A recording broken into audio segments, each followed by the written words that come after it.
Bhujbal brigade आयोजित Yeola premier league या भव्य टेनिस बॉल क्रिकेट स्पर्धेचे उद्घाटन माजी खासदार समीर भुजबळ यांच्या हस्ते गोशाळा मैदानावर उत्साहात पार पडले। यावेळी सारेगमप फेम गायिका श्वेता दांडेकर यांच्या सुश्राव्य गायनाने उद्घाटन सोहळ्याची रंगत वाढवली।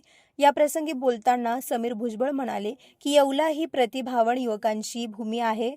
युवकांच्या कौशल्याला योग्य व्यासपीठ मिळावे यासाठी या स्पर्धेचे आयोजन करण्यात आले असून यामुळे तालुक्यातील क्रीडा संस्कृतीला नवी दिशा मिळेल। स्पर्धेची वैशिष्ट्य नवा प्रयोग महाराष्ट्रात प्रथमच पाटा wicket both end day night सामन्याचे आयोजन।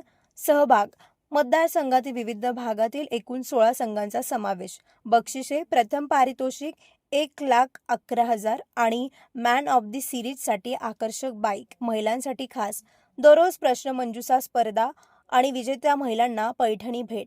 या सोहळ्याला डॉक्टर शैफाली भुजबळ, नगराध्यक्ष राजेंद्र लोणारी, अंबादास बनकर, राधा किसन सोनवणे, डॉक्टर चंद्रशेखर क्षत्रिय यांसह राजकीय आणि सामाजिक क्षेत्रातील मान्यवर आणि क्रीडाप्रेमी मोठ्या संख्येने उपस्थित होते। सर्व सामन्यांचे थेट प्रक्षेपण यूट्यूबवर करण्यात येत आहे। Bureau report, Sachin Wakhare, Yeola. अनेक दिवसापासूनची येवलेकरांची इच्छा होती की आणि त्यांनी भुजबळ साहेबांकडे माझ्याकडे बराच वेळा त्यांनी सांगितलं की बाबा क्रिकेटच्या मॅचेस आपल्याला घ्यायच्या आहेत आणि म्हणून त्या अनुषंगाने भुजबळ ब्रिगेड आयोजित येवला प्रीमियर लीग याचा शुभारंभ आज मोठ्या थाटामाटात झालेला आहे।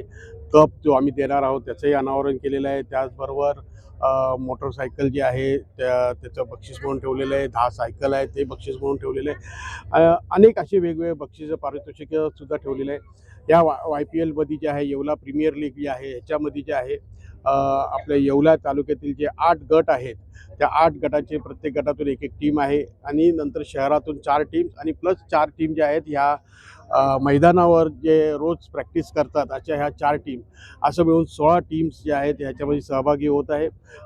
पुढचे 9 दिवस 7 तारखेपर्यंत हे सामने चालणार आहेत। मी येवलेकरांना आणि बाकीच्या सर्व नागरिकांना मनापासून धन्यवाद देतो की त्यांनी अतिशय चांगला असा प्रतिसाद दिलेला आहे आणि पुढचे जे 8 दिवस आहेत त्या प्रत्येक सामन्याला सुद्धा असा प्रतिसाद जो आहे येवलेकरांकडून लाभेल अशी अपेक्षा करतो। धन्यवाद।